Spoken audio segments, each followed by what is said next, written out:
family, what's good? This is your girl in the Bronze Goddess, and I'm actually here today to do another strawberry letter. Be sure to thumbs up if you guys enjoy these types of videos. Also, be sure to check out my book. It's called The Dating Game, How to Find Yourself While Looking for Mr. Right. It's on Kindle, Create Space, also on Amazon. It will make a perfect stocking stuffer. Give the gift of love. Give the gift that keeps on giving. Be sure to give your single girlfriend a copy of my brand new book, alright? Let's go ahead and get started with today's video. Let's go get him.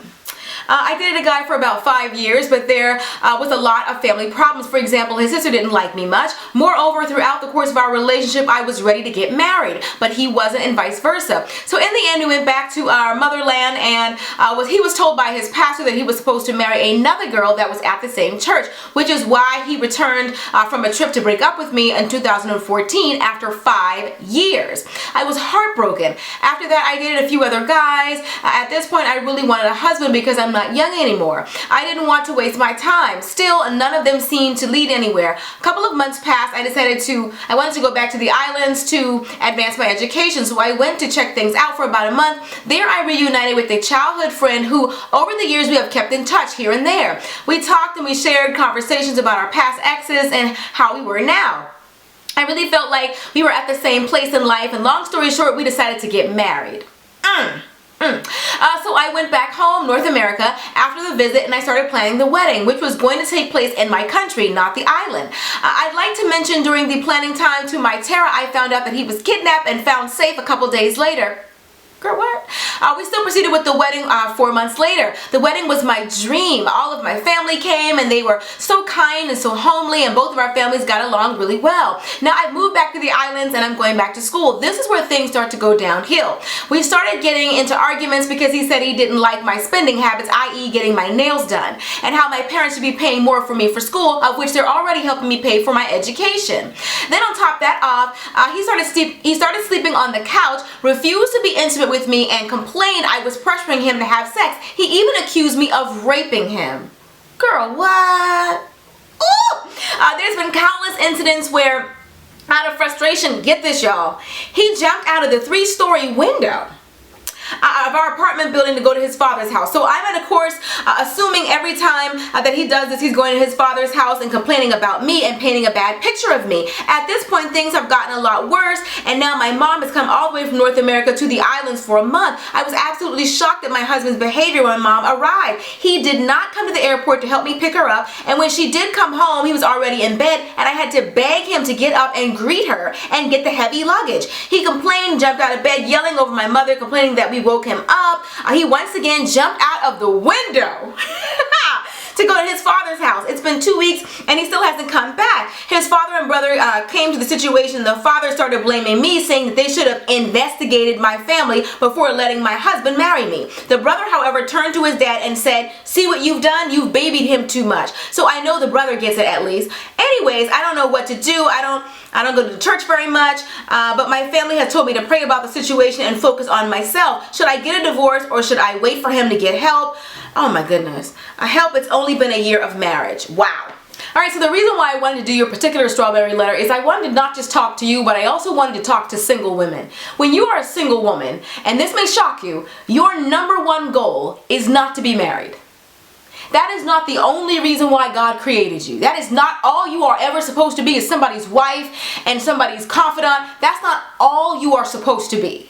If you do not establish yourself and work on yourself as an individual, it is putting far too much pressure on somebody else to come along and complete you. If I said it once, I said it 1,000 times. A mate should complement you, not complete you. Meaning you should be whole and complete whether you have somebody with you or not. Like this old song, if you leave me now, you take away the biggest part of me. Woo, baby, please don't go. But seriously, I know. But I'm just saying, like, you have to establish yourself on your own.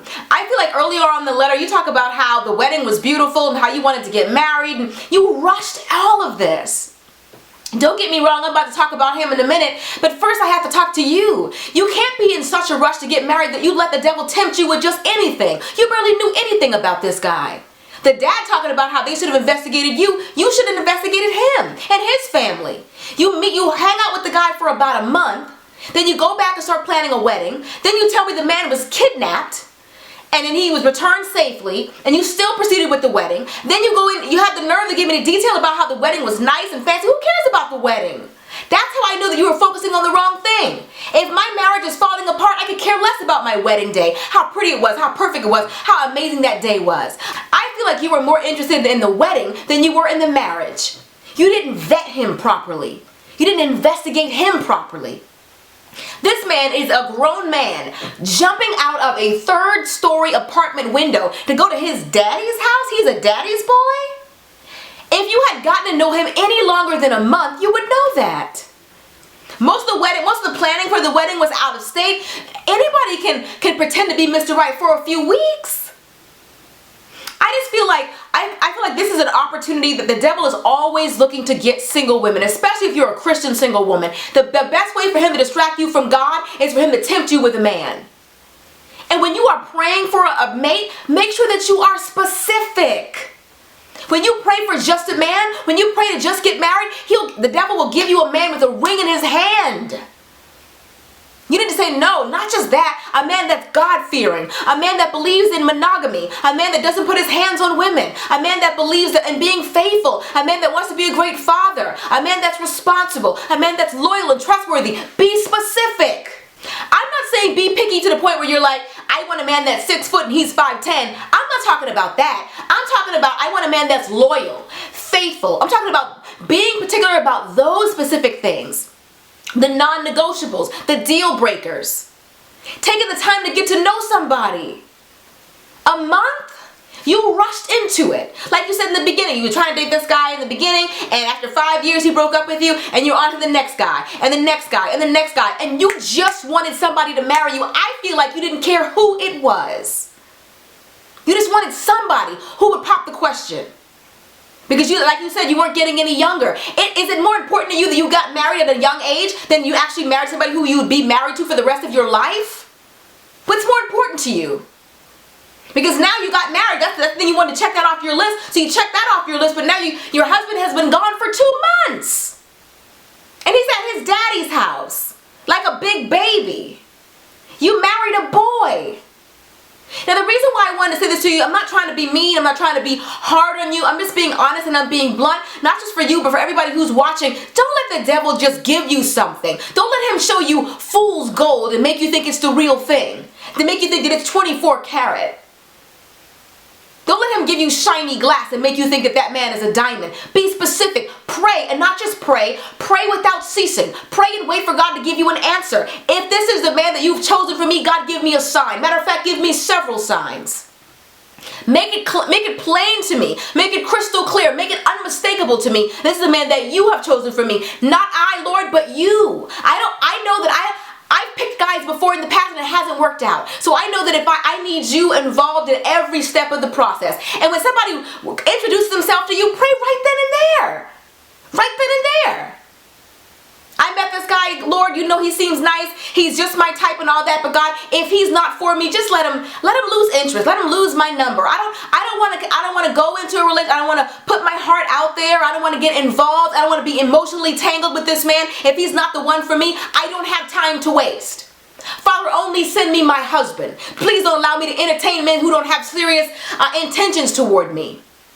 Father, help me to be able to realize when a man is really a wolf in sheep's clothing. Help me to, Father, increase my spirit of discernment. Help me to be able to see through lies. Help me to be able to see a player the minute he tries to speak to me. Father, make it plain to me. Make it obvious to me. Make it unmistakable. Those are the kind of prayers you need to be praying. Don't just pray for a man. Because that's exactly what the devil will send you. He hears your prayers too. The devil knows how you like him. He knows you like him 6 foot with a 6-pack making 6 figures. Went to the HBCU. He knows how you like him. He knows what to do to tempt you. That's how he got Adam. He been doing this. He's a G at this. OG. He been doing this. His desire is to sift you as wheat. Don't let him have you. Don't let him have you. Be specific when you pray. Don't be in such a rush to get married that you don't care who to. That's the most important thing. Not that if he liked it, he put a ring on it, but that he actually means everything that this ring stands for. It's not just a piece of jewelry, it's a commitment. It's a lifestyle.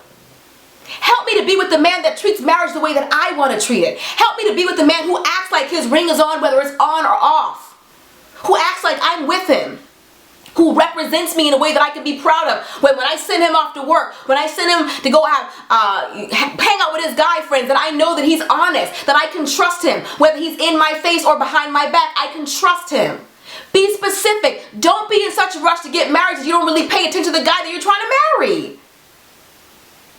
Who cares if you wanted to get married at 24 and the guy that God has for you is actually the guy you married at 26? The 2 years would have been worth it. You did it backwards. You married him first and then you got to know him. And the more you get to know him, the more you're like, I don't even know this man. That's right. You didn't. All you knew is that he wanted to marry you and that you wanted to get married, and so you went through with it. Even the warning signs. My mom told me this once upon a time, and it's so true. She said, God always sends warning signs.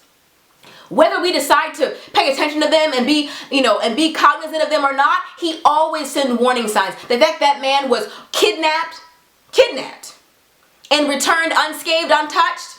You believe that? Really? You believe that this man, every time he jumps out the window, he always goes to his dad's house? Really? This man you barely know? I don't believe that. I don't believe that to go to his dad's house to do what?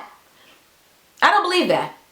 I'm not certain there's another woman, but even the fact that your husband no longer wants to be intimate with you, and then he has the nerve to say when you try to touch him that he's accusing you of rape, it's warning sign after warning sign after warning sign. He's doing that because he's probably being intimate with somebody else and he doesn't want you to know that. So the longer he can delay intimacy with you, the less likely he is to be found out to being intimate with somebody else. Jumping out the window, a third-story window, a grown man, if you're grown, go open the door and go. This is a boy, an irresponsible boy. And you're saying, what should you do? It's up to you what you should do. I'm not going to give you the answer.